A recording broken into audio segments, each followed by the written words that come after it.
Lynda here, your garden coach. And firstly, I want to wish you a happy new year. It's a fresh start, it's a new year. January is the time that we prepare our gardens, cleaning up, pruning back, getting ready for spring growth. Things that have to be pruned back, January is a great time to prune.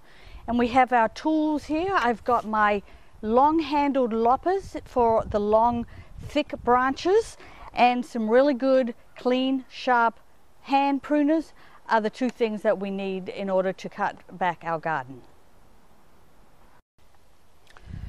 These Abutilons tend to get long and leggy at the end of the season. There is always going to be some beautiful bloom on the end. You do have to sacrifice that. We're cutting back now in January. This should be nice and full by March and blooming again for the rest of the year. So I'm going to take this back quite drastically above a leaf bud. So that will be the new leaf coming out. And just keep doing that. You do a little bit at a time. To see the overall shape, you can go back and do more, but if you do too much, you can't undo it. So I'm just going to start cutting it back above these leaf nodes, and that's going to be where it's going to start filling out again in a few months. It'll be nice and dense.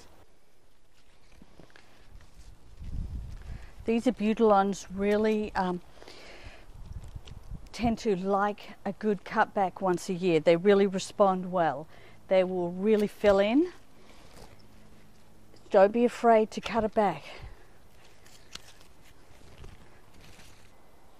All right, that's all I'm going to do right now. This is quite a good pruning back for the year.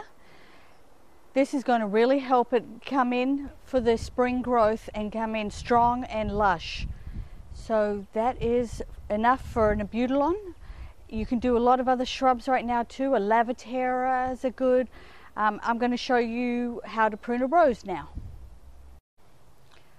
When we prune roses, the idea is to keep an open vase shape. So we're going to prune anything with an outward facing bud that the new growth is going to go outward. Anything coming in, anything dead, disease that is coming in, we're going to prune it out. Good pair of sharpened hand shears and a long handled lopper and some gloves is all you need to do the job. We've had some exceptionally mild weather for this winter.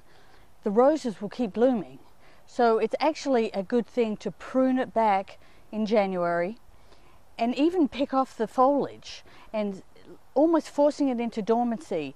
It has to have a month and a half of really rest, and then it'll come back strong. So I'm going to prune this back to an outward facing bud, and anything going in and weak, I'm going to start pruning, and we'll take a little bit at a time. Anything that is broken, anything going inside,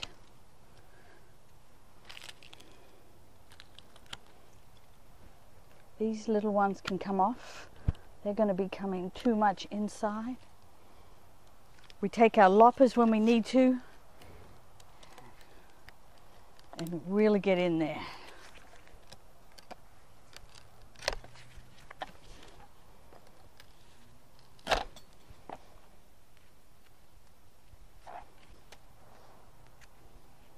Might bring that down there.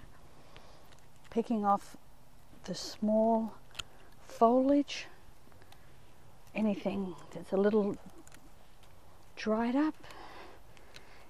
Borers can get into stubs that are left, so we don't want to keep many stubs. We want to make it a nice clean angle. So you pick an outward facing bud, you prune it almost like a 45-degree angle, and the water will run off it, so there won't be any buildup of water. Anything here that's like a little stub that's dried out and brown, insects like to get in there. We take that back as much as we can till we see clean wood. The same thing here. and then that will keep the insects away. Just keep it, and you keep going until you can't go back into it anymore.